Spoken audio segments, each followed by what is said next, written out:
오늘 함께 묵상하실 말씀 역대하 20장입니다. 20장 20절에서 21장 1절인데요.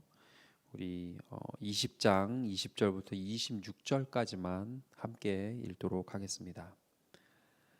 20절에서 26절까지 함께 읽습니다. 이에 백성들이 아침에 일찍이 일어나서 드고와 들로 나가니라. 나갈 때에 여호사밧이 서서 이르되 유다와 예루살렘 주민들아 내 말을 들을지어다. 너희는 너희 하나님 여호와를 신뢰하라. 그리하면 견고히 서리라. 그의 선지자들을 신뢰하라. 그리하면 형통하리라 하고 백성과 더불어 의논하고 노래하는 자들을 택하여 거룩한 예봇을 입히고 군대 앞에서 행진하며 여호와를 찬송하여 이르기를 여호와께 감사하세.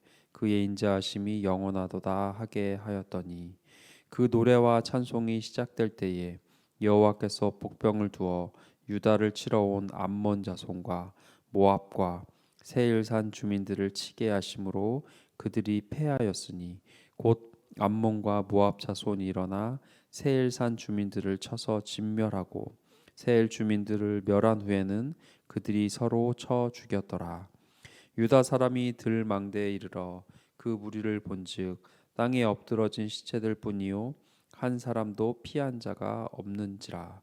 여호사밧과 그의 백성이 가서 적군의 물건을 탈취할세 본즉 그 가운데에 재물과 의복과 보물이 많이 있으므로 각기 탈취하는데 그 물건이 너무 많아 능히 가져갈 수 없을 만큼 많으므로 사흘 동안에 거두어 드리고 넷째 날에 무리가 브라가 골짜기에 모여서 거기서 여호와를 송축한지라.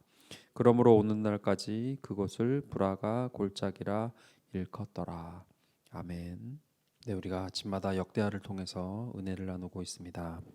오늘 우리 함께 읽은 본문은 여호사밧의 전쟁 그리고 성전으로 행하는 여호사밧과 백성과 여호사밧의 통치 평가에 대한 부분으로 나누어져 있습니다. 특별히 전반부에 여호사밧이 전쟁에서 승리하는 근데 독특하게 하나님을 높이는 노래하는 자들을 앞에 두고 거룩한 예복을 입은 자들이 여호와께 감사하세 그의 인자하심이 영원하도다 이러한 소리를 지르며 나아가는 것만으로 전쟁에서 승리하는 아주 상식이 아닌 방법으로 승리하는 모습을 볼 수가 있습니다. 전쟁은 하나님께 속하였다는 것을 가장 확실히 보여주는 본문 중에 하나입니다. 바로 믿음으로 싸움에서도 전쟁에서도 승리할 수 있다는 좋은 예를 오늘 본문은 보여주고 있습니다. 20장 20절 우리 구리지구촌교회 2020년의 표이지요. 우리 20절을 다시 한번 읽어보겠습니다. 20절입니다. 시작. 이에 백성들이 아침에 일찍이 일어나서 드고와 들로 나가니라. 나갈 때 여호사밧이 서서 이르되 유다와 예루살렘 주민들아 내 말을 들을지어다. 너희는 너희 하나님 여호와를 신뢰하라. 그리하면 견고히 서리라. 그의 선지자들을 신뢰하라. 그리하면 형통하리라 하고 우리 주보에도 맨 앞에 이렇게 요것을 써놨죠. 여호와를 신뢰하라. 그리하면 견고히 서리라. 올해 참 많이 우리가 듣고 또 읽고 또 목사님의 설교를 들었던 그런 문장입니다. 신뢰하라라고 번역된 이 부분에 대해서 오늘 잠깐 묵상해 보길 원합니다. 신뢰하라는 이 단어는 믿음이죠. 믿어라. 근데 믿음에도 성격이 있습니다. 그냥 믿는 게 있고요. 여기서 하나님을 믿어라, 신뢰하라는 이 신뢰함은 조금 의미가 더 깊은 신뢰함을 얘기합니다. 어원은 이겁니다. 젖먹이 아이를 감싸고 있는 부모의 팔을 의미할 때 신뢰하라는 표현을 썼다는 거예요. 젖먹이 아이를 붙들고 있는 부모의 팔이 어떨까요? 다른 건 몰라도 어떠한 외부의 공격이 있어도 이것만은 놓지 않는 팔이 바로 젖먹이 아기를 안고 있는 부모의 팔인 거죠. 부모의 그 품에 절대로 나를 놓지 않으시고 나를 포기하지 않으시고 어떠한 일이 있어도 지켜 보호하시는 내 부모의 품 안에 있다는 그 확실함, 그 신뢰함으로 하나님을 신뢰하라는 겁니다. 여기서 중요한 건 이겁니다. 실존하는 믿음, 확실히 내가 이것을 아는 믿음을 나타날 때 여호와를 신뢰하라라는 이 단어를 사용한 겁니다. 우리가 그냥 막연히 내가 믿어라고 할 수 있고요. 그것을 뛰어넘어서 더 강하게 정말 내가 그것을 믿는 거는 조금 다른 얘기입니다. 제가 똑같은 얘기를 하고 있는 것 같은데요. 예를 들면 이런 겁니다. 그냥 아는 것, 저 밖에 뭐가 있을 거라고 누가 나한테 얘기를 해줬어요. 그래서 듣고 그래 그런 게 있다고 와 이거랑 내가 정말 갔어요. 가서 무언가 있는 걸 보고 만지고 냄새를 맡고 분위기를 보고 오는 거는요. 그리고 내가 다시 왔어요 여기. 그래서 저 밖에 그것이 있다라는 것을 내가 믿는 건요. 하늘과 땅 차이입니다.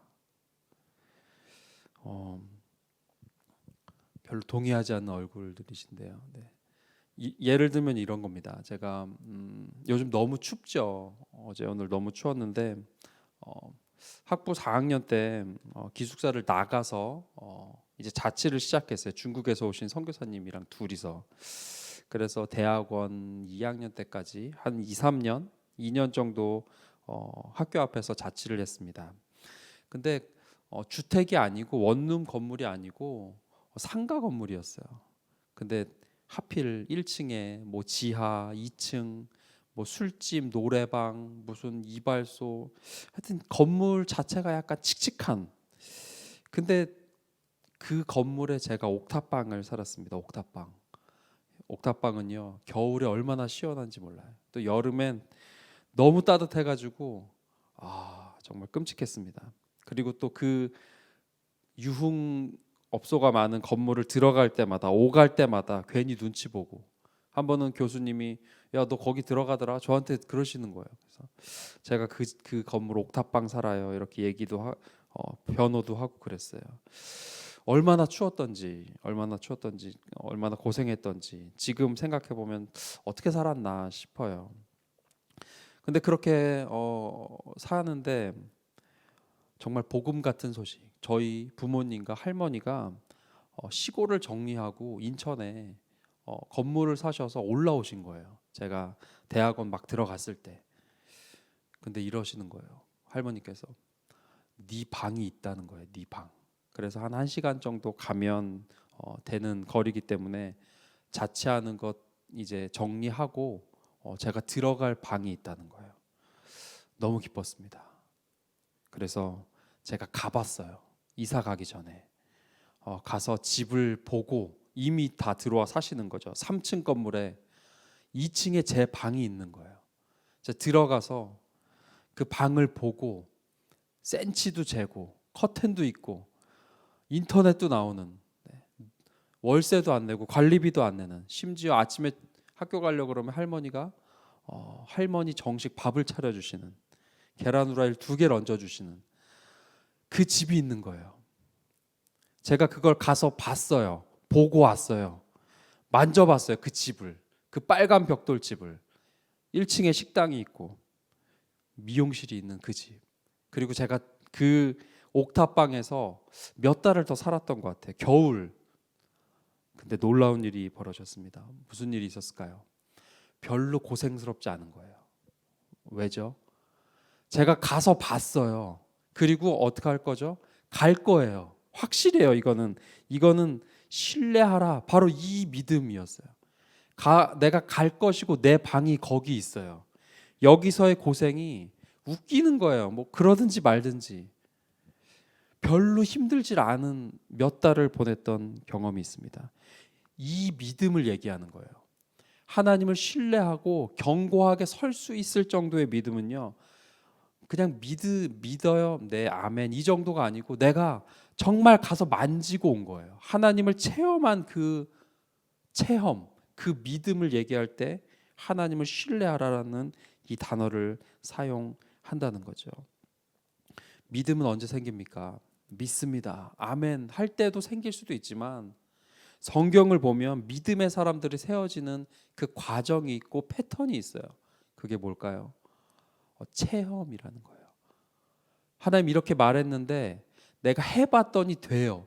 그때 생기는 게 믿음이라는 겁니다. 아브라함 어떻게 아들을 번제로 드립니까? 창세기 22장에 어떻게 그럴 수 있죠? 그가 11장부터 끊임없이 갈대아 우르를 떠나고 하나님을 만나고 베델에 가고 하나님이 가라서 갔더니 정세는 척박하고 땅은 별로에다가 이방 종교가 득실되는 하나님만 붙들지 않으면 견딜 수 없는 상황으로 하나님이 체험을 시켜주세요. 하늘의 별을 보여주시고 그 하나님을 체험하고 나서 아들을 드리는 그 다음 단계까지 하나님이 원하시는 모습을 볼 수가 있습니다. 골리앗 앞에 다윗. 여러분 어떻게 다윗이 게임이 안 되는 걸 누구보다도 더 잘 알았을 거예요. 근데 어떻게 그 앞에 싸우러 나가죠? 간단해요. 사무엘상 17장 보면 다윗이 이르되 여호와께서 나를 사자의 발톱과 곰의 발톱에서 건져 내셨은즉 나를 이 블레셋 사람의 손에서도 건져 내시리라. 가서 하나님을 만지고 온 체험이 있는 사람이 다윗이에요. 그냥 막연하게 내가 나가면 하나님 도와주실라는 믿음, 그것 플러스 이미 사자와 곰에서 나를 구해주셨던 하나님에 대한 체험이 있었던 사람이에요. 그래서 그 다음 단계까지 골리앗 앞에까지 나가고 승리할 수 있었다는 겁니다.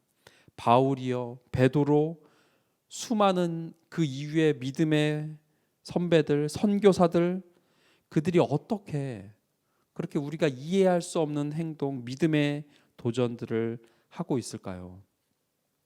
하나님을 그분이 나와 동행하시고 나를 도우시고 정말 계시다는 거, 보이지 않지만 내 옆에 계시고 나를 도와주시고 내가 세상 끝날까지 너와 함께 할 거야, 정말 계시다는 그 실존, 확실을 믿는 사람들의 이야기가 믿음의 이야기입니다. 말씀 정리하겠습니다. 하나님 계십니다. 너무 당연한 말이죠.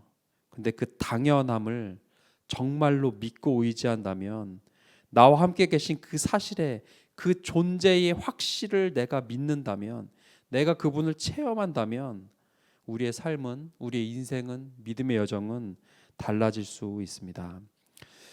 선포하십시오. 여러분의 문제들 가운데 아직 응답되지 않은 기도, 태산과 같은 문제들 가운데 그럼에도 하나님은 존재하시고 살아계시고 나와 함께 하시고 나를 도우시고 나는 그분의 자녀라는 것을 선포하십시오. 그래서 다윗과 같이, 아브라함과 같이, 이 전쟁의 왕들과 같이 이 문제를 통해서 내가 망하는 것이 아니고 이것을 체험하고 오히려 실존의 믿음으로 내가 성장할 수 있다고 선포하시기 바랍니다.